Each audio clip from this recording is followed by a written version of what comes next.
yes, sometimes that's just me alone talking into my computer. But so often I get to go out into the world and interact with you and meet you and hear back what it is you like about the show. So I just want to thank everybody so much for coming out to Kansas City, for listening to the shows. It makes my whole day when I get to meet you all. And so I'm really grateful for that. Hi, everyone, and welcome to Good Vibes FC. I'm Sam Hines, coming to you from the Women's Game World Headquarters in Vermont. I'm alone today, which is so sad. Lynn and Becky are both traveling worldwide, but they send their love, and I'm sending my love back to them. Becky, I hope your vacation is amazing, and I will talk to you very soon. Lynn, I hope camp is going to be so great, and I'm so excited to come to your wedding after. It's literally getting me through each and every day, this idea of just dancing in California at Lynn's wedding. It's the end of the NWSL season, so we have so much to go over today. So on the podcast, we're reviewing the NWSL Championship weekend. I lived so many lives this weekend. I can't wait to tell you all about it. We're going to look back on the season and highlight the biggest ups and the biggest downs, plus all the news you need to know from across the globe. Like Bunny Shaw got something thrown at her after she scored a goal this weekend, and then she got a yellow card. It was so wild. We're going to talk about that. I've also compiled some of the best emails I received about Auntie advice. And then apparently Becky and Lynn are sending their good vibes to all of us. So stay tuned for that. I haven't heard them yet. I'm very excited to hear what they have to say. Okay, let's get into it. I went to Kansas City for the NWSL Championship this weekend. I made the most of my time. I was so busy. It was so much fun. I got to meet so many of you. First, the women's game hosted a sold-out live show on Thursday night. Huge thanks to Ally, who sponsored the show, and just in general are doing so much to support women's soccer. We had some unbelievable guests on the show. First was the mayor of Kansas City, who was the man and literally so cool and funny. Then we had NWSL Commissioner Jessica Berman, who I feel like is very quickly becoming my bestie. Then we had Orlando Pride winners, Allie Watt and Julie Doyle. Then from the Washington Spirit, Jonathan Heraldez and Aubrey Kingsbury. It was such a fun setup for the final. We talked to all of those players and coaches about what they were expecting coming up in the final and what got them there. After the players, we spoke with Lauren Holiday and Jen Beattie. Jen Beattie won the Lauren Holiday Impact Award this year. And then to just absolutely top things off, Michelle King showed up in a sick black leather Gucci dress that I really just can't stop thinking about. I might have to order it, but it's probably $5,000, so I don't know if I can afford it. Michelle King is such a boss. Listen to her tell me about her fashion inspiration right here. I immediately, when you walked out here, Michelle, your outfit, I need to ask. This is what everybody really wants to know. Well, who's your style inspiration? I need so much help. Oh my God, I thought I was coming to a football or soccer show, not a style show. I don't know. A lot of people ask me whether I have a stylist or something like that, but when I see something and I like it, I just go for it. You just have good taste. Yeah, and I never buy anything matchy or anything. You just buy it, and at some point they kind of all come together. I'm not really creative in an original sense that I can paint or I can compose, but when I see certain things, I'm creative enough to put things together. So I need other people. Have you seen this behind you? Yeah, we put together some of my favorite outfits of yours. Michelle King is the coolest person I know. Michelle King also just announced a $30 million donation to U.S. Soccer for the women's and girls programs, which is such an incredible donation. We asked her all about it on the show, which is actually still available on our pod feed and YouTube channel if you want to go back and listen to the whole thing. But of all the guests and everybody cool that was there at the show and came on stage with us, what really struck me about this show was you all, the crowd. The crowd, all the people who were there in person, who bought tickets, who came out, they dressed up, they put their freaking boots on. They were so engaged. You all were so engaged from minute one, from when Raj and I walked out there. And so engaged that I got worried at the beginning that you all were going to lose energy and be tired by the end, because every single thing me and Raj would say the first 5 minutes, people would cheer for us. And it was just so sweet. But then you just didn't lose energy at all. You were so excited. You made it so much fun. The crowd cheered for us. You laughed with us until the very end. And then I got to stay and meet a bunch of people after. I got to sign some autographs and see some really cool signs and shirts that people have made. You all just amaze me every time I meet you. And it makes this job so much more fun to, yes, sometimes that's just me alone talking into my computer. But so often I get to go out into the world and interact with you and meet you and hear back what it is you like about the show. So I just want to thank everybody so much for coming out to Kansas City, for listening to the shows. It makes my whole day when I get to meet you all. And so I'm really grateful for that. That was just Thursday. I know, it was a lot. Then on Friday, we have a whole weekend ahead of us, everybody. I got to stop by Bar K, which I've definitely talked about on this podcast before. Bar K is a dog bar in Kansas City, but it's like so much more than a dog bar. You bring your dog, you can get food and drinks, you can get your dog beef stew. I don't know if any other dog bar out there is like serving up beef stew for dogs, but Bar K, Kansas City, coolest place in the whole world. We got to make this really cute video. I don't know if you've already seen it, but I held up a Washington Spirit and an Orlando Pride sign. And then I like made the dogs come up to me and like boop their nose at which team they thought was going to win. It was so adorable. I got so many dog kisses from strangers' dogs, which at once is like kind of gross, but also like so cute and hilarious. If you haven't seen our Bar K content yet, make sure to check it out at Women's Game MIB on our social media. Here's a little taste. So we've been asking everybody all over town for predictions on the NWSL final, and we came here today to ask the real experts, the dogs. I'm ready. Does anybody know who's going to win the game? Orlando! And Washington. Do you know who's going to win the game? Washington. You know who's going to win the game?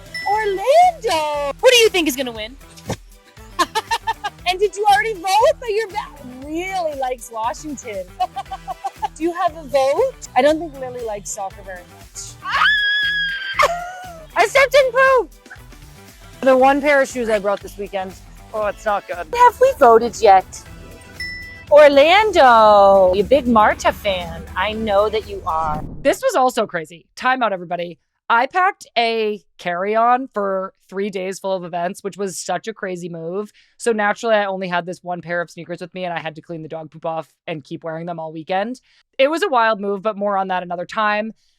After Bar K, everybody, I headed on over to the NWSL Skills Challenge, where Lynn was competing. And so I got to like introduce Lynn and then watch her absolutely crush at the Skills Challenge. Listen to this. Last but not least, we have from Gotham FC, the NWSL all-time leading goal scorer, my best friend and podcast co-host, it's Lynn Williams! The Skills Challenge was definitely an adventure. I was basically like emceeing to the crowd that was there live. It was also taped to get put on TV, which was just on TV on Sunday. And I wasn't really a part of like the TV production. I was like in-house, basically stand-up comedian. And I thought it was really funny. The crowd made it so much better. And it was actually so fun to see all of the players. I mean, I was friends already with about half of the players who competed in the Skills Challenge, but then I got to meet all of the ones that I didn't know yet. The best moment was I got to meet Savvy King, and I went up to her and I said, "Oh my gosh, it's so nice to meet you. How are you?" I confirmed just, a few bio details about her so that I could announce her properly. And Savvy King said something to me like, "I used to cheer for you when you were at UCLA. I had like your picture on my wall."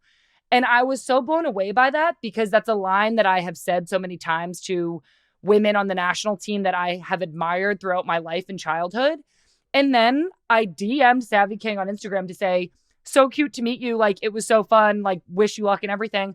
And she sends me back this cute picture of her at my UCLA soccer game, like cheering me on. It was the cutest thing I've ever seen. So shout out to Savvy King. I love her now so much. I also ran into NWSL Rookie of the Year, Midfielder of the Year, Croy Bethune, who was doing the broadcast for the Skills Challenge. And equally, Croy Bethune is like now my favorite person in the world. She was so sweet. She was like practicing for her TV broadcasting debut, and she did such a great job. So I was really excited to meet her and really excited that she was engaging in this new opportunity while she couldn't play this past weekend because she's injured. It's been a long day already. I recognize that, but we're still on Friday, everybody. And then after the Skills Challenge, I ran on over to Megan Rapinoe and Sue Bird's live show with a touch more. I saw Ali Krieger. I saw Heather O'Reilly. It was so fun to reminisce with that group of players on stage about like the best 11 of U.S. women's national team players that we've ever played against. And I basically just kept saying over and over, whoever was in our 2019 World Cup team, because I didn't really know what else to say. And it was so fun to think back to some of those players and playing with them and how awesome it was. I kept bringing up how me and Crystal Dunn and Megan Rapinoe played on the left together in a subgroup. And it was just really, really cool to interact with that audience and see what they thought. Doing stuff with live audiences is really cool because they tell you what they think about what you said and the way that they react. And so super grateful for that experience as well. I definitely slept well on Friday night. I went straight home and went to bed because I was exhausted. And I had to rest up for Saturday because we're still going, everybody. On Saturday, the women's game got to interview Kristen Hamilton, Elizabeth Ball, and Mal Weber of the Kansas City Current and Pitchside Coffee. We were on stage at the Adobe stage at FanFest, and this moment was definitely one of the highlights of my weekend. The Adobe stage was huge, so this was like pretty much my Coachella moment. I had a microphone, I was standing up there, I was interviewing my friends, and it was so fun to see what was really like kind of a branded interview for Adobe actually come together with such genuine synergy between the brand and then the subjects of the interview. So believe it or not, Pitchside Coffee, which is this coffee cart that some of these Kansas City Current players have started as a small business, Pitchside actually uses Adobe Express to create some of their logos and art for their business. The interview was really, really awesome, and it is going to be available to listen to. We're publishing it to our podcast feed on Wednesday, so make sure you tune into it then. It was super interesting to hear from the Pitchside girls. And finally, it was time to go to the NWSL championship game. The game was such an event. Like, the stadium was packed. It was my first time at CPKC Stadium to see a game. And just seeing in the stadium all of the teal, all of the cool details that went into it. And yes, most importantly, the food was just as good as everyone says it is. I ate like 14 shrimp cocktails and like 3 trays of nachos. I got to sit with all of my friends like Lauren Holiday, Kelly O'Hara, Megan Rapinoe, Sue Bird. Yes, I just said Sue Bird is my friend. Merritt Mathias, Alex Morgan, Ali Krieger. I was like, this is the best day of my life. I'm having so much fun.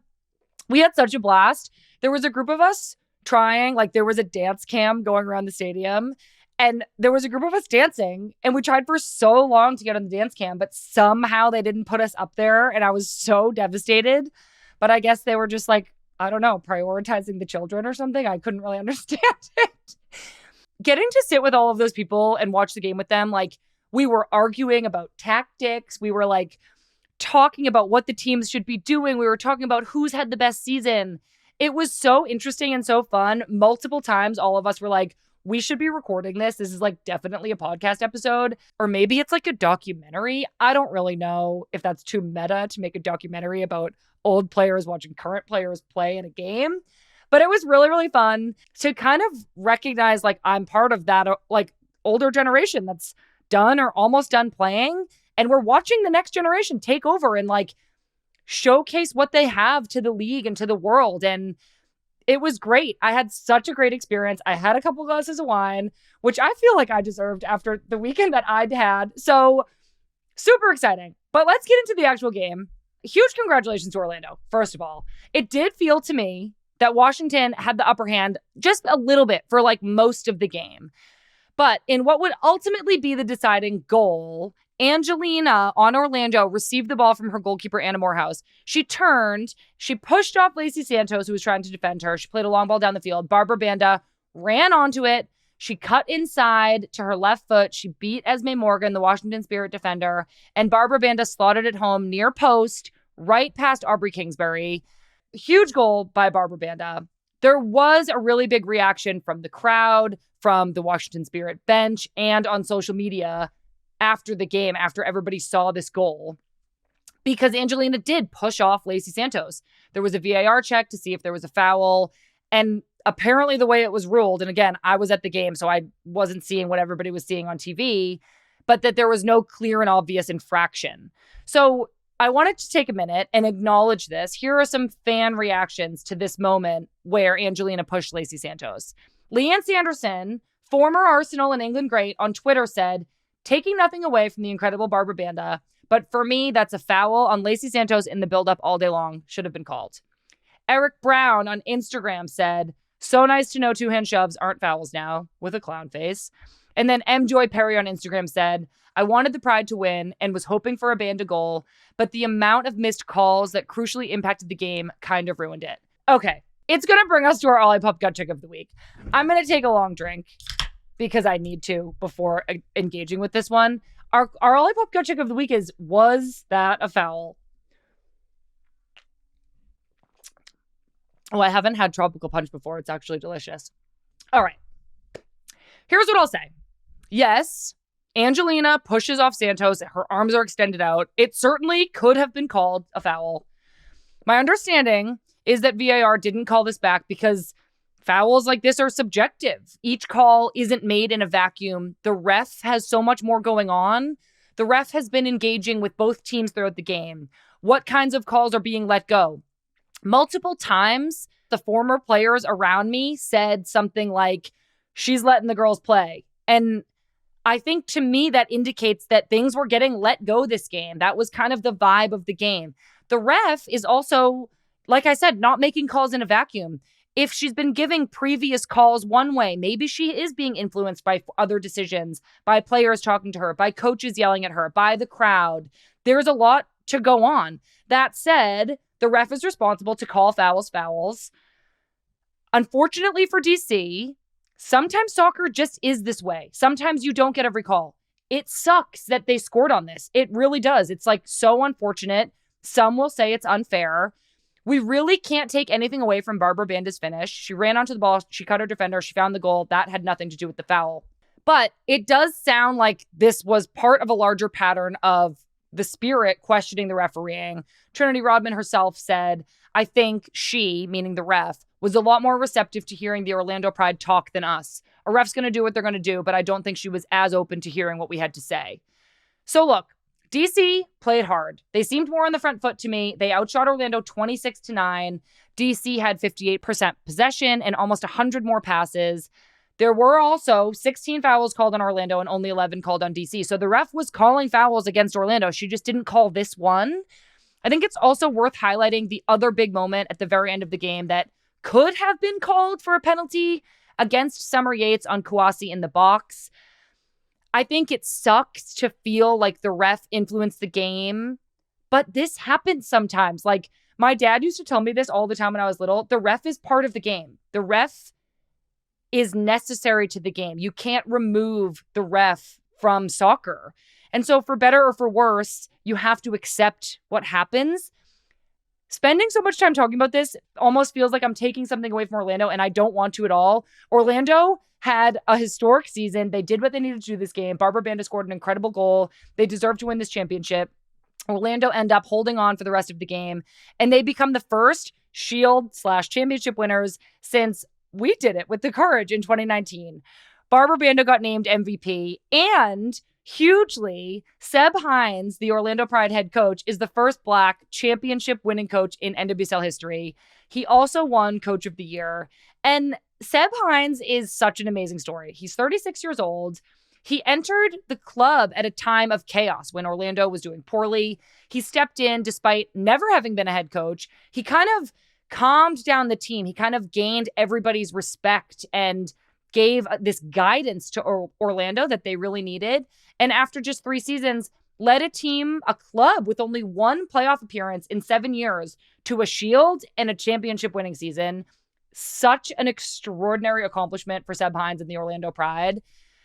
So well done, Orlando. Super happy for you. Spirit, you played your heart out, and everybody's going to be on watch for you next year. And I have this feeling that you all are going to be seeking revenge, so I'm a little bit nervous about that. Okay, let's take a look back at 2024 in the NWSL. What a ride it was. Here are some of the top moments of the season. So let's start with Orlando's ups. And it's all over. Time has run out for Washington Spirit. It is Orlando Pride who are the NWSL champions for the very first time. Orlando won the NWSL championship 1-0 with a goal from Barbara Banda in a sold-out CP Casey Stadium, which is the first stadium purpose-built for women's soccer. Biggest up I can think of. This was incredible. A huge congratulations to Orlando. I have been to a lot of finals, and what I saw this weekend truly blew me away.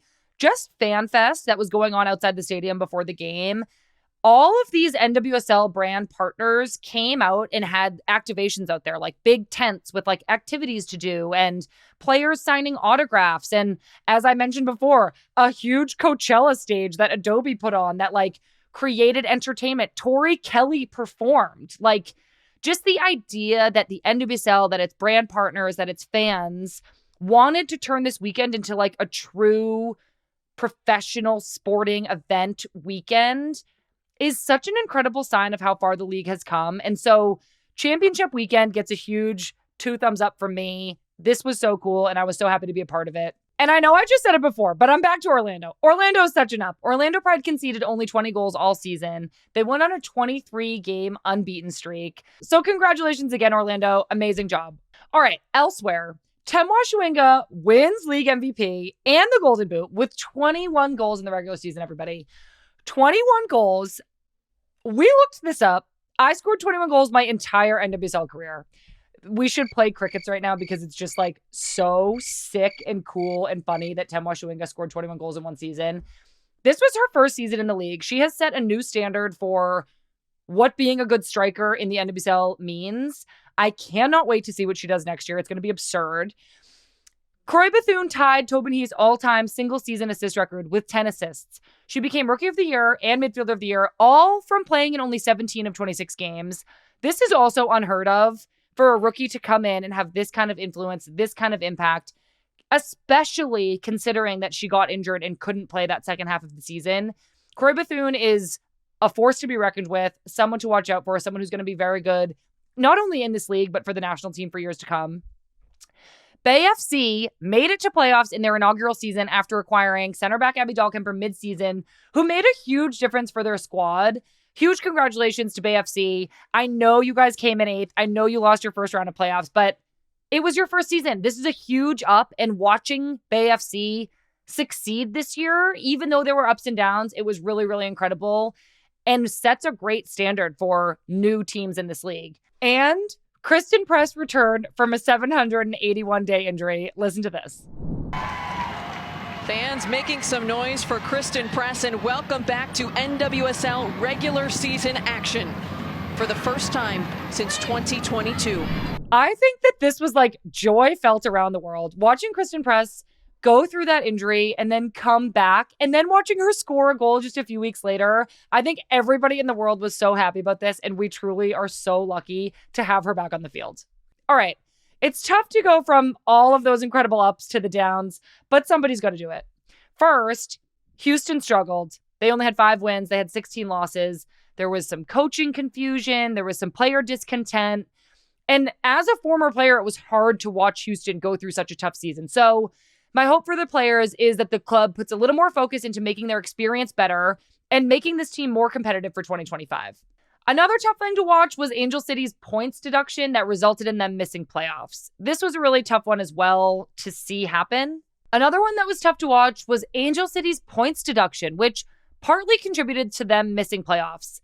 This one was no fun for anybody to watch, and we actually spoke to Sydney Leroux about it. It's tough because obviously we got hit with the 3-point deduction, and there were a lot of things that went into that, but the one major thing was childcare. And I kind of think it's a little bit kind of it's like discrimination for sure. Because if you have a player who does not have a child and you have a player who does, you're going to choose the person who doesn't have a child because it's not going to hit your salary cap. So I think that that's a little unfair. But I think we're working towards that, and hopefully in the off season we can get a better policy for sure. I know the players and the Players Association will be working on that, and the women's game is with you all as we work towards a better policy from others in the league. Gotham's penalty shootout season finale was another brutal moment for one of my favorite clubs in the league. Honestly, the players who took the shots just didn't have convincing enough kicks from the spot to challenge DC at all and ended up losing 3-0 in penalties. For such a talented Gotham team, I was really pulling for them, and this shootout was a bummer, so I feel terrible for them, and I'm going to be rooting for them next year. Also, and arguably the hugest down of all, 2024 was the first year without a Mua sister in the league since 2013. You're trying to get rid of me, but I'm not going anywhere. I'm just going to keep talking about the league until somebody doesn't give me a microphone anymore. All right, those are my ups and downs of the season, but I'd love to know your highlights, your biggest ups of 2024. So I'm asking you, listeners, to call into our hotline at 855-611-4050 and leave us a message with your favorite moment of 2024. We're putting out an episode of Sammy Banana Phone at the end of the year, and we'd love to include your call. One more time, that number is 855-611-4050. Another thing about the NWSL I wanted to share, as we recap 2024 and start looking towards 2025, we're so fortunate to have people like Ally CMO Andrea Brimmer in our corner, supporting women's sports. Having Andrea Brimmer in a position of influence at such a respected financial institution like Ally is a sure sign to me that women's sports are being seen, women's sports are being invested in, and they're being prioritized at companies with a lot of spending power. I sat down with Andrea Brimmer at Championship Weekend, and we actually spoke about Ally's initiatives around the NWSL. Here's that interview. Ally has been a major advocate for women's sports, including partnerships with the NWSL and a bunch of other initiatives. Can you share what inspired Ally to make such a significant investment into women's sports specifically? Yeah, well, look, interestingly, my entire sports marketing team is former athletes, myself included. I played soccer in college at Michigan State and I've played my whole life. And I think several years ago, we just saw around a corner that women's sports were going to be the next big thing and that they were both underrepresented and undervalued. And we wanted to do something about that. And so we made our 50-50 pledge 3 years ago to spend equally between men's and women's sports media. And it's been this incredible journey for us. It's unearthed so many opportunities, whether it's been the NWSL, the Players Association with the NWSL, Unrivaled, the Las Vegas Aces, the Ally Tip-Off, and it's done transformative things for our business. So it's been incredible. Thank you so much again to Andrea and Ally for being such great supporters. Okay, here's all the news from the women's game that you need to know. Alison Ayre announced her retirement from international football yesterday. The 2 upcoming U.S. Women's National Team games will be the last games she wears a U.S. jersey. I actually had an incredible opportunity to interview her about this decision over the weekend, so I would love for you to go and listen to that wherever you get your podcasts or on our YouTube channel. The national team is heading into camp for a nearly sold-out game at Wembley Stadium this Saturday. I will be going live with Christy Mewis, who's here to celebrate Thanksgiving with me right at the final whistle of the game. I'm so excited. We're literally going to be sitting here like this will be my little head and this will be Christy's little head, and we'll both have a little microphone. Can you believe it? It's going to be so fun. Also, and we haven't mentioned these yet this episode, but the other NWSL awards were released last week. Anne-Catherine Berger was named Goalkeeper of the Year, and Emily Sams was named Defender of the Year, both very well deserved. In Champions League last week, Man City traveled to Hammarby in Sweden, where Bunny Shaw thrilled everybody with a brace to win the game for Man City. But when she celebrated after her first goal, someone from the crowd threw something at her, and then she received a yellow card for excessive celebration. Since then, UEFA have launched an investigation to try to figure out what happened, but obviously it's appalling that fans would throw something at a player, and I for sure condemn that behavior. I hope Bunny's okay. She ended up scoring another banger, so I think she's okay physically, but still super unsafe and not cool to do that. And lastly, she believes dates dropped for February 2025. That's only 3 months away. So while we're all so sad about the NWSL ending, there's lots more to come, so we're very excited. Let's go to the inbox. We got so many emails with tips for me about being an auntie, so I wanted to read out some of the best ones. Stacy emailed to say, make sure to take lots of embarrassing pictures to show them when they're older. LOL, Stacy. Hannah said, lean into the silly. This one was so cute. Do cartwheels across the yard, play mermaids, have a dance party, and be a compassionate listener when they come to you with things they don't know how to tell their parents. It's a privilege and you're going to love it. Hannah, I really, really loved that one. I think that's such a cool way of looking at it, and also kind of made me be like, oh, I have a responsibility here, so I'm like getting a little bit nervous. Jackie said, always have cash to sneak into their pockets, which I also love. And Erin said, the second that child calls you something remotely cute, reinforce it as much as possible. I could have been EO, but didn't reinforce it, so now I'm stuck with Auntie Erin. And this also really interests me. I actually think grandparents need to do this too. Like, if the kid starts kind of saying something cute, you have to be like, that's who I am now. And then you get like this awesome, cute, and like unique nickname. So I loved all the auntie advice. Obviously, I'm still super, super excited. Thank you, everybody, for your well wishes. And don't forget that you can always write me in with questions at womensgamemib@menandblazers.com. All right, everybody. So this is the end of the episode. I'm going to leave you with a good vibe. But before I do that, we actually got some good vibes from Becky and Lynn. They sent them in via voice note. So let's hear them. My good vibe for the week is really my good vibe for the entire year. And that's you, Sam. Like, you're a walking, talking tower of power good vibe. And it makes complete sense. I mean, you're funny, you're smart, you're earnest, you're relatable. Like, you're so talented. Like, it's no surprise at all that you are a good vibe. And I have loved getting to work with you and Lynn so much this year. And so, Sammy, you are absolutely my good vibe. Reba, that was literally so nice and so unexpected, but I really, really appreciate it. And I wonder what Lynn's going to say. Hey, you guys, Lynn Williams here. I wanted to leave you guys with the last good vibe of this year. And my good vibe is going to go to you, Samantha Mewis. Every week when I get to come on Good Vibes and speak to you and do our podcast, it really is just the highlight of my week. You're one of my best friends, and I just love speaking to you. I love the fact that we have a off-field relationship, obviously. I get to see you grow as a human being, and just be the amazing person that you are. And you share your light with the world. You share your energy with the world. And I'm so lucky that you share it with me. So every week when I go on the show, I just know I'm going to leave feeling better. And so that is my good vibe. You are my good vibe. Thank you so much for being in my life. And I can't wait to do this all again with you next season. So love you guys. Love you, Sam. And love you too, Becky.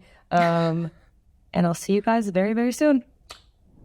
Oh my gosh, girls. That was literally so nice and so unexpected.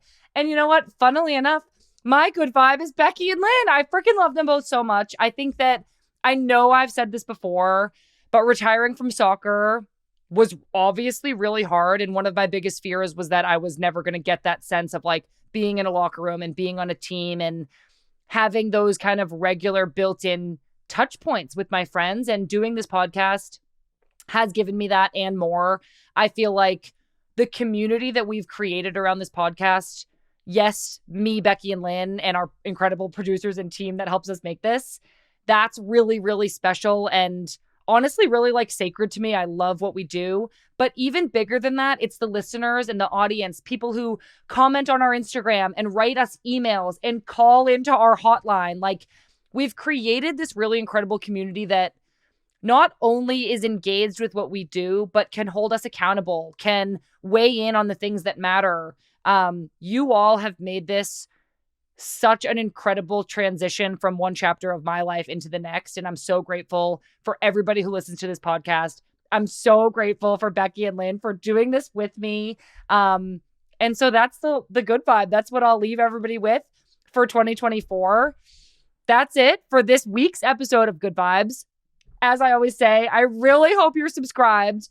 We have so much more content coming out. So if you're not subscribed right now, please subscribe, you perfect angel. It's available wherever you listen to podcasts. It's on our YouTube channel. It's all over social media, Instagram, Twitter, TikTok, Threads. We're also on Blue Sky now at Women's Game MIB. There is no friendlies on Thursday of this week because it's Thanksgiving. So I hope everyone enjoys just an absolutely wonderful meal with loved ones. But you can tune back in on Saturday on our YouTube channel right at the final whistle of the U.S. Women's National Team game, which kicks off at 12:20 p.m. Eastern Time. And like I said, Christy's here for Thanksgiving, so she's very happily joining me for a Do It Live to break down the game. That's going to be right around 2:20 p.m. Eastern Time on the Women's Game YouTube channel. We'll see you then. Thank you all so much for listening along with us this year and being the true backbone of the Women's Game. We've had so much fun making the show. And I love to tell you, I think there are just absolutely infinite episodes to come. Some maybe even sooner than you think. Good Vibes will officially pick back up in late January. But in the meantime, there's tons of content coming your way. There's these Do It Live during Women's National Team Camp. We're having the Thompson sisters, Alyssa and Giselle from Angel City, coming on Friendlies soon. So you need to stay tuned. You need to be here. I'm not going anywhere, so I'll be right here reading your emails. All right, you little strawberry sponge cake. This is Good Vibes FC. I'm Sam Lewis. Love you. Bye.